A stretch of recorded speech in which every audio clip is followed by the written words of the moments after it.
Ndewonu.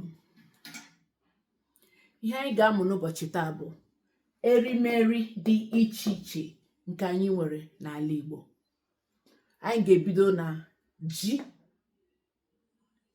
nke pụtara n'olu oyibo yam. Osikapa, olu oyibo ya bụ rice.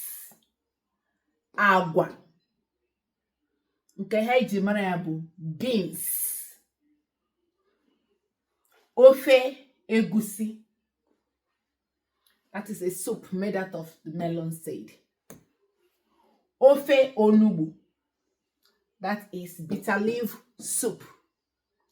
Ede, that is cocoyam. Ede is opposite of ji and ede.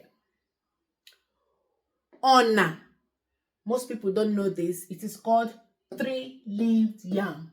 It is an Igbo delicacy. Akpu,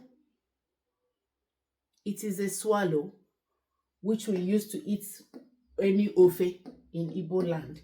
So people know them as fufu. This is processed from cassava. Akpu, that's utara akpu. So any swallow in Igbo land is known as utara. So utara akpu is fufu made out of cassava. Utara gari is also made from cassava, but this one is a bit crispy. Utara ji, that is a swallow made out of the yam, which is also eaten with the soup, any of the ofe. Oka is corn.